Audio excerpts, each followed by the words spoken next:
In the quiet woods of Montana, time was never truly measured by the mechanical ticking of a clock, but by the rhythmic thrum of a wild heart that had forgotten how to hunt, but never how to love. The Sunday mornings in Whitefish, Montana, always carried a specific weight, a mixture of cold mountain air and the comforting scent of wood smoke. For Silas, at 78 years old, the day did not truly begin until he performed the ritual of the timepiece. He approached the towering grandfather clock with a reverence usually reserved for a priest at an altar, holding the small brass key that served as the lifeline of the house. As he inserted the key into the lock, he felt the familiar, satisfying click, a mechanical heartbeat waiting to be revived. Then came the winding, a dry, firm sound that had become the soundtrack of a decade. Click, click, click. With every turn, he coiled potential energy into the machine's heart, tightening the springs that would measure out the seconds of his life for another week. Once the pendulum began its measured swing, left to right, right to left, the room was filled with a tick-tock that sounded like a heartbeat restored. Knox, a 14-kilogram bobcat of spotted muscle and thick fur, lay sprawled on the braided rug near the fireplace.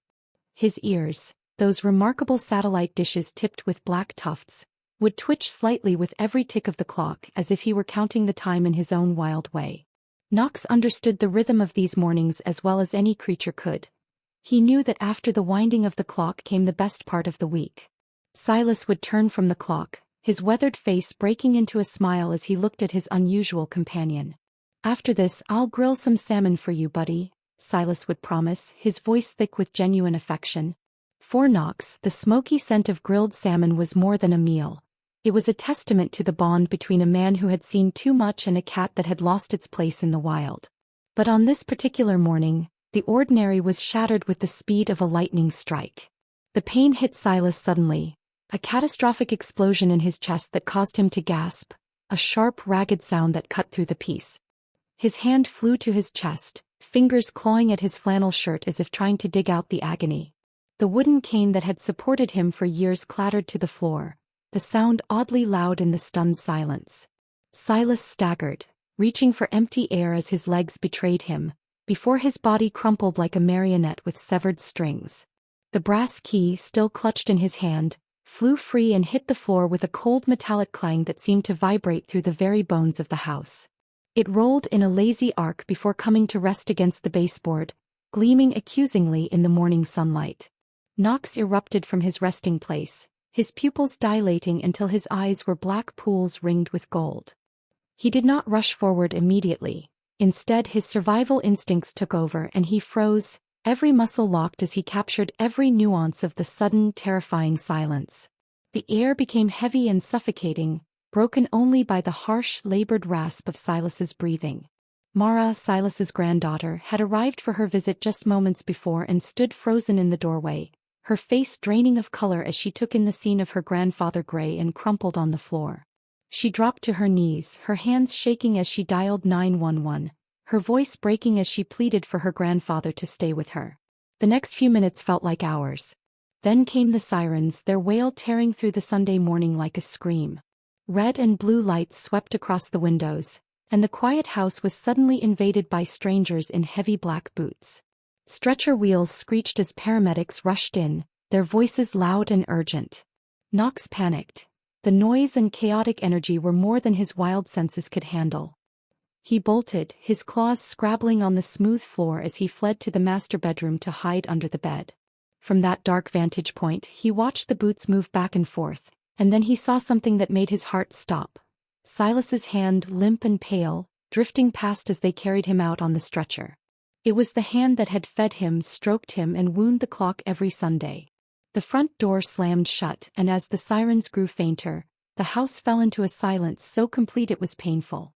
In the days that followed, the house existed in a strange suspended state.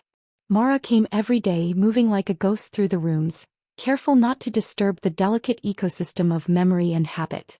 She filled the food bowls, but Knox barely touched the kibble, remaining under the bed with ears straining for a return that didn't happen. One afternoon, while cleaning, Mara found a yellowed document behind the clock, the official designation for Montana Fish, Wildlife and Parks naming Silas a permanent sanctuary custodian. A medical record was clipped to it with a red stamp. Loss of natural survival ability, cannot be released to the wild. Mara realized then that Knox's life depended entirely on Silas. If he did not return, the bobcat had nowhere to go. By the 8th day, the energy stored in the grandfather clock from that last Sunday winding finally ran out. The pendulum's swing grew weaker until it slowed to a stop, hanging motionless and tilted. The absence of the tick-tock woke Knox from a fitful sleep. He approached the clock cautiously, scratching at the glass to wake the machine, but the heartbeat of the house remained still. Knox could not accept the silence. He curled himself at the base of the clock, pressing his chest against the solid oak, and began to purr. The sound was a low, thrumming vibration that resonated through the entire house, louder and more powerful than any house cat. He made himself into a living metronome, maintaining the heartbeat of the home while he waited for his master to return. While the world outside turned into a frozen wasteland of white and wind, the remaining inhabitants of the house began a desperate struggle to preserve the scent of a man who was slowly drifting away into the clinical silence of a hospital ward. Winter settled over Whitefish, Montana, with a sudden and brutal vengeance, bringing with it heavy snow that piled high against the windows and temperatures that made the old timber house groan and creak under the strain. On the days when the mountain winds howled through the pines and the snow fell so thick it obscured the driveway, Knox maintained his unwavering vigil by the silent grandfather clock. However, the bobcat's focus was no longer just on the machine. It was on the road. Whenever a truck drove past, its engine rattling in that specific heavy way that reminded him of Silas's old pickup, Knox would spring to attention instantly. Even if he had been in a deep, fitful sleep, that particular mechanical rhythm would jolt him awake, sending him racing to the window with claws clicking frantically on the floor. He would press his nose against the freezing glass, his ears swiveling a full 180 degrees to track the fading sound, his eyes burning with a desperate golden hope. Oat, the small beige and white house cat, would often run alongside him, her own excitement building in response to his, but the trucks always glided past without slowing, their red taillights disappearing into the white curtain of the storm. When the road returned to silence, Knox's ears would droop, folding back against his head in a display of pure disappointment and longing. He would let out a long, keening mew, a sound of raw grief that echoed through the empty hallways, before turning to stare at Silas's empty rocking chair. The nights were the hardest for the big cat. He refused to sleep properly or let his guard down, dozing only in short bursts by the base of the clock with his muscles tense and ready to spring. His anxiety became a palpable living thing that seemed to fill every corner of the house. It was Oat who eventually intervened, sensing the bobcat's spiraling distress. The small cat would approach the massive predator without a hint of fear, beginning to groom him with her rough tongue. She worked over his tense shoulders and flattened ears, her rhythmic licking providing a soothing comfort that slowly allowed Knox's breathing to deepen and his coiled muscles to finally relax. As the weeks dragged on, Silas's scent began to fade from the bedsheets, and for Knox this loss was unbearable. He could feel the essential smell that meant safety and home slipping away, and his wild instincts told him he could not allow it to disappear entirely. One morning, during a rare moment of sunlight, Knox and Oat undertook what could only be described as an archaeological expedition. Together they managed to drag Silas's worn olive-green jungle jacket from its hook by the door. It was an old, faded garment with patches on the elbows, but to the animals it was a treasure.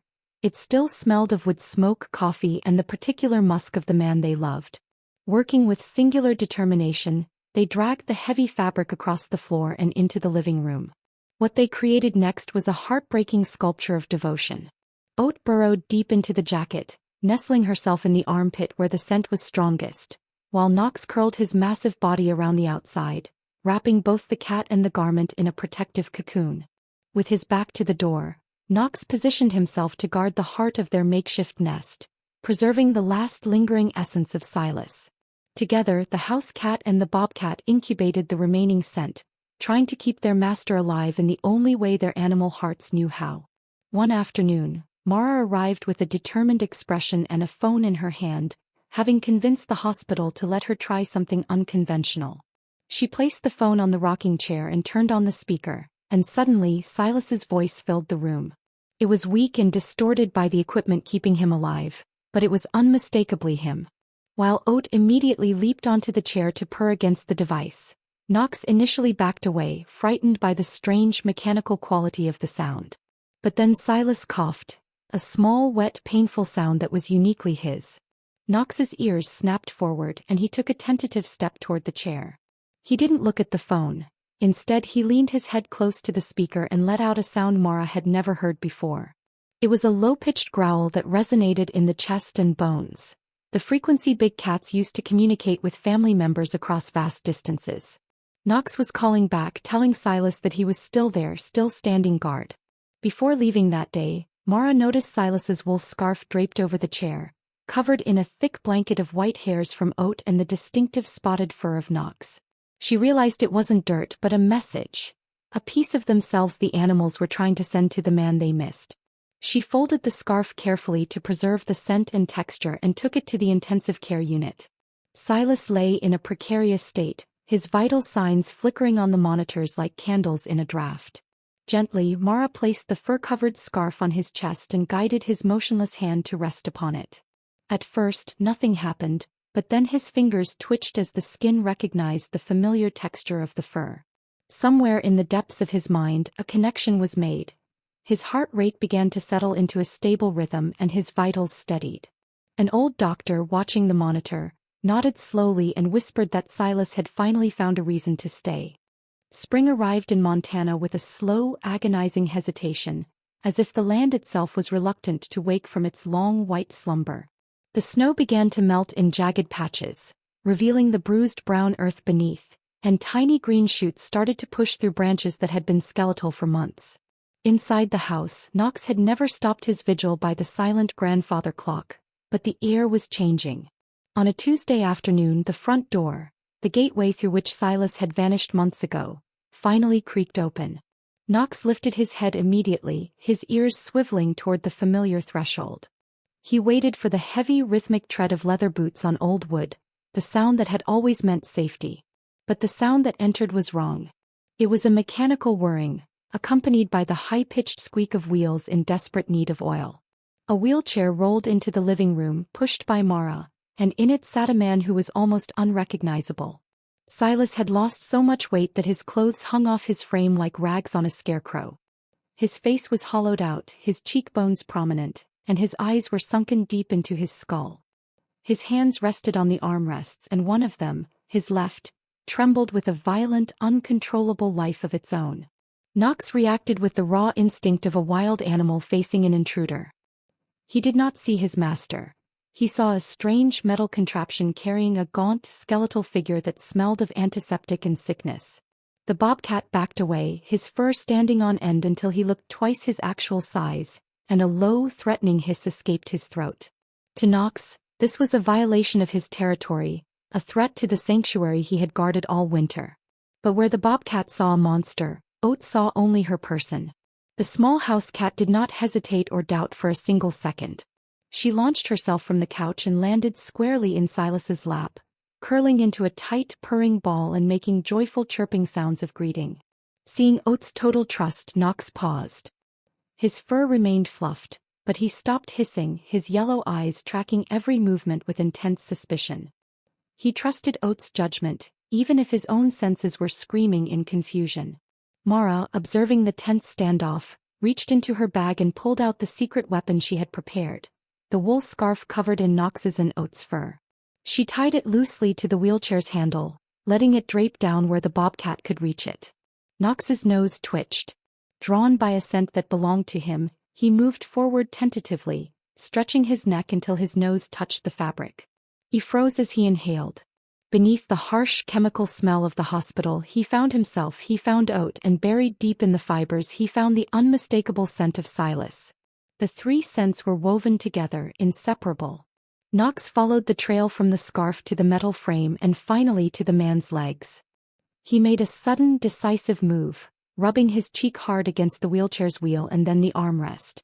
It was a declaration of acceptance. The wheelchair was no longer an intruder. It was simply the master's new legs. Silas watched the ritual with tears streaming down his weathered face. When Knox finally looked up and met his eyes, Silas tried to reach out to stroke the bobcat's head, wanting to reclaim the physical connection they had shared for years. but his damaged hand began to shake so violently that his whole arm vibrated. Shame and horror washed over Silas. He saw his own hand as a traitor, a symbol of his weakness.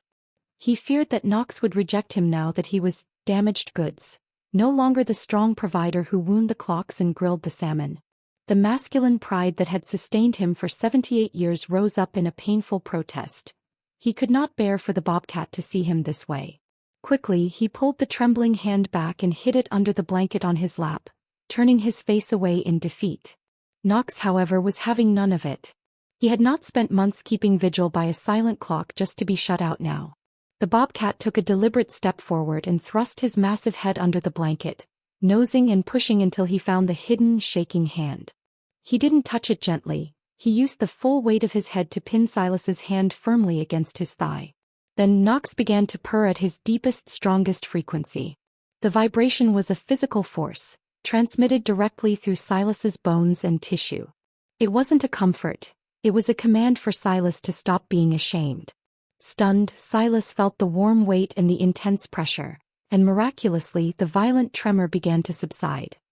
His fingers finally uncurled from their clenched position and sank into Knox's thick, spotted fur. For the first time since the stroke, Silas wasn't shaking from illness. He was moving in perfect rhythm with the bobcat's heartbeat.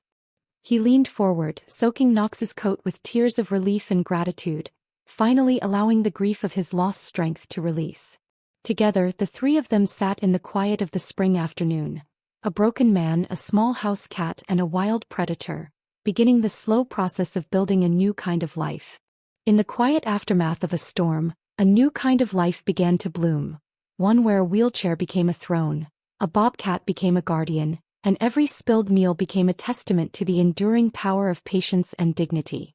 The new life that began in the house on the edge of the Whitefish woods was built not from grand gestures, but from the smallest of moments. These were tiny victories that accumulated slowly, like snowflakes piling up to create something substantial and solid. For Silas, the transition from the sterile, brightly lit hospital wards to the familiar shadows of his own home was both a blessing and a trial. The first night he spent back in his own bed was an exercise in frustration. The mattress felt wrong after months of clinical foam, and his body, weakened by the stroke, ached with a persistent, dull thrum. At 3 o'clock in the morning, Silas lay staring at the dark ceiling, feeling the heavy weight of loneliness and the crushing reality of his pain pressing down on him. However, when he turned his head to look at the floor, he was not alone. Knox sat on the rug, his golden eyes glowing in the darkness as he watched the window.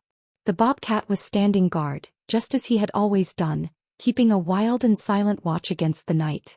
When Knox heard Silas move, he didn't hesitate. He jumped onto the bed immediately. He did not seek affection by curling near Silas's chest or head. Instead, he positioned his heavy, warm body directly over Silas's legs that were always cold now, always aching with a phantom chill. Knox's weight and heat seeped through the thick blankets, easing the pain and the cold in a way no medicine could. Moments later, Ode appeared. The small house cat was more cautious. She could hear the shallow struggle of Silas's breathing and knew instinctively not to add pressure to his chest. Instead, she fitted herself perfectly into the narrow space between his arm and his ribs. Together, the two cats created a chorus of comfort, Ode's soft, gentle purr joining Knox's deeper, rhythmic rumble, that finally allowed Silas to close his eyes and find rest. Mealtimes became a different kind of exercise, one in patience and preserved dignity. Silas's hands often trembled when he tried to perform the simple task of opening cans of cat food, and more often than not, the contents would spill onto the floor before he could reach the bowls. His first instinct was always to apologize, to feel a hot flush of shame, expecting Knox to react with the impatience of a hungry predator. But the bobcat never did. When food fell onto the floor, Knox did not pounce. He sat in absolute respectful silence, waiting. He watched with steady eyes as Silas used a spoon with shaking hands to scoop the spilled food and clumsily push it back into the bowl. Only when Silas had finished and the food was back where it belonged, would Knox bend his head to eat. In those moments, Knox was protecting Silas's dignity, showing him that he was still the provider regardless of how long the process took. The wheelchair, which Silas had initially viewed as a symbol of his failure and a source of deep shame, gradually transformed into something else entirely. When Silas wheeled himself through the house, Knox refused to walk beside him on the floor like an ordinary pet.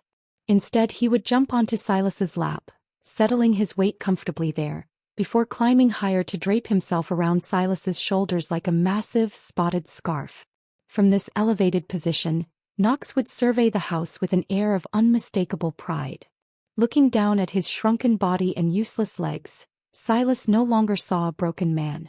With Knox draped around him like royal regalia, he felt like something out of an old legend, a king of the jungle patrolling his territory with his most trusted warrior at his side. The wheelchair was no longer a symbol of disability. It had become a throne, a chariot, a vehicle of power. This new sense of strength was tested during physical therapy.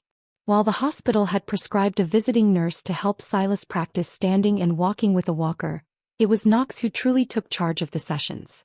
Silas was terrified of falling, terrified of the pain and the humiliation of collapsing in front of Mara and the nurse. He would stand, trembling, unable to move his feet. Knox, watching from across the room, seemed to understand the paralyzing nature of that fear. The bobcat would walk over deliberately and position himself exactly 1 foot in front of Silas. His yellow eyes would meet Silas's, sending a clear message. To touch Knox, Silas would have to lean forward and take a step. Silas looked at his trembling legs, then at the soft, spotted head he so desperately wanted to touch. He leaned forward, his whole body shaking with the effort, and lifted 1 foot. Knox immediately took a small, calculated step backward, maintaining the distance. Silas had no choice but to take another step, then another, chasing the connection he craved. The room was often thick with tension and the heavy effort of movement. In those moments of near-breaking stress, Oat would intervene with perfect comedic timing. She would suddenly tear across the room after an imaginary dust mote, skidding on the polished wood and crashing comically into a table leg with a soft thud. She would sit up, looking surprised and slightly offended, her fur sticking up in all directions. Silas, flinching at the sound, would suddenly laugh, a raspy, rough sound that bubbled up from deep inside. As the laughter left his body, the tension in his shoulders would release, and the next step would become lighter. His goal was no longer the abstract concept of recovery, it was simply to reach the bobcat. When Silas finally reached Knox and his legs began to give out, the bobcat would rush forward to position himself against Silas's hip, becoming a warm, furry cushion to support him until he could be helped back to his chair. As the weeks turned into months, Silas began to grieve the loss of the forest. He had always been an outdoorsman, and being confined to the house felt like a prison sentence. Knox seemed to grasp this loss with uncanny intuition.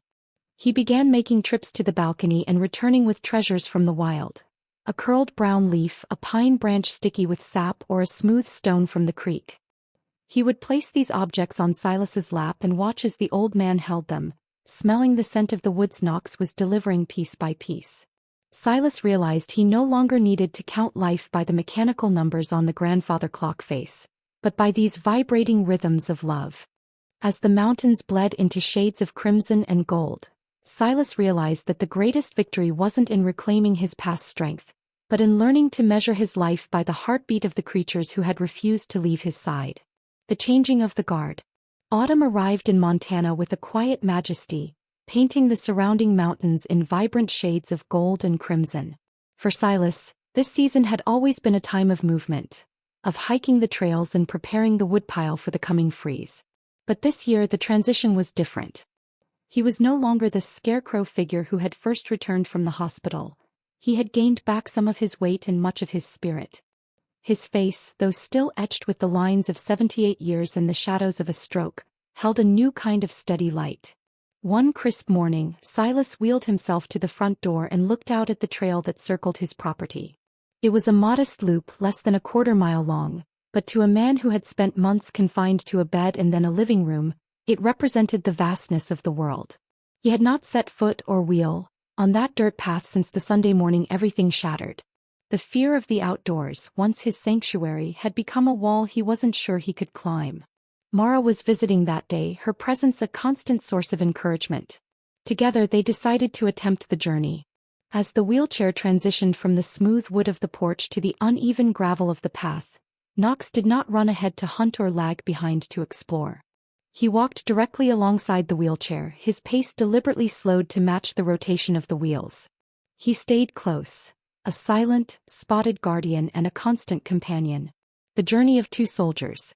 They moved under the canopy of autumn trees, breathing in the crisp air and feeling the warmth of the sun on their faces. It was not the vigorous, miles-long hike Silas remembered from his younger days, but it was freedom. It was a shared victory between two old soldiers, who had weathered a bitter winter together. As they moved, a golden leaf drifted down from a nearby aspen and landed softly on Silas's lap. Knox immediately jumped up, placing his large front paws on the armrest of the wheelchair to inspect it. He looked at the leaf, then up at Silas, his yellow eyes holding a depth of understanding that felt almost human. In that gaze, Silas could have sworn he saw a flicker of approval. It was as if Knox was confirming that the forest had indeed missed its old friend. The walk was enough. It proved that life didn't have to be lived at the pace of a young man to be meaningful. Shared with Knox and watched over by Mara, the short loop was a pilgrimage back to the man Silas used to be, modified by the man he was now. Relinquishing the clock. The next morning, Silas made a decision that had been forming in the quiet hours of his recovery. He wheeled himself over to the corner where the grandfather clock stood, the machine that had dominated his Sunday mornings for decades. The clock was silent now, its hands frozen at the exact moment they had stopped when the energy from his last winding ran out months ago. He looked up at its silent face and the motionless pendulum. Then he reached down and picked up the brass key from where it had lain on the floor, gathering dust since the day of his stroke. He studied it for a long moment, feeling its weight and remembering the ritual of click, click, click that had once defined his sense of order. Slowly, Silas wheeled over to the side table and placed the key down. He didn't put it in the lock, he placed it next to a new photo frame that Mara had recently brought. The frame held a picture she had taken of them. Silas in his wheelchair, Knox draped across his lap like a royal scarf, and Oat perched on the armrest. It was a portrait of three lives inextricably intertwined.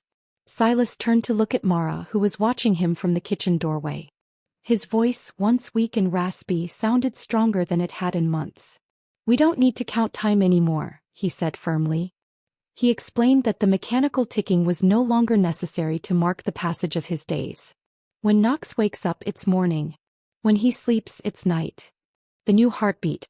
Instead of reaching for the clock to wind it, Silas reached down to where Knox sat faithfully beside the wheelchair.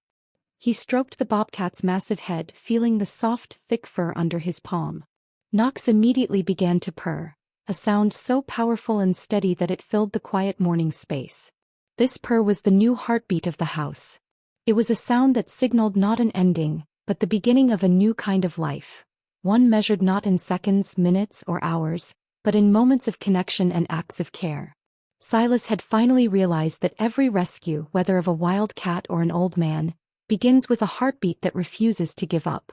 The mechanical clock remained still, a relic of a life lived by the numbers, while the living, breathing rhythm of three hearts finding their way forward together took its place. They had moved beyond the constraints of time and into the endurance of love. In the final stillness of a Montana winter, the mechanical ticking of the past was replaced by a living, breathing rhythm that measured life not in seconds, but in the unbreakable bond of three hearts finding their way home together. The final scene of this journey takes place on a quiet winter evening, almost a year after that terrible Sunday morning when the world seemed to shatter.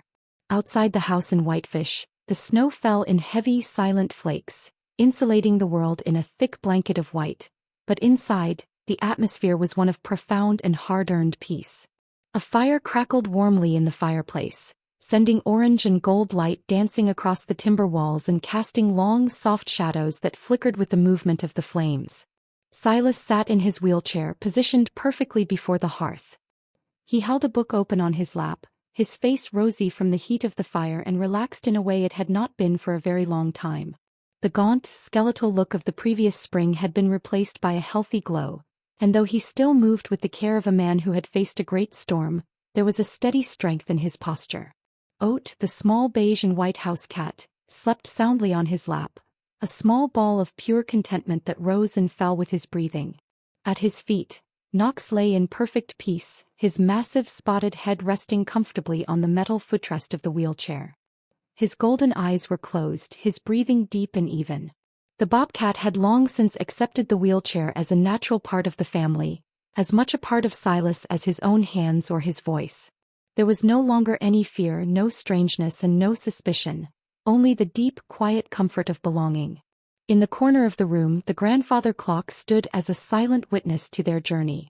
It was covered now in a thin layer of dust that Mara no longer bothered to wipe away, its pendulum still and its hands frozen at the exact moment they had stopped a year ago. But to Silas, the frozen clock no longer mattered.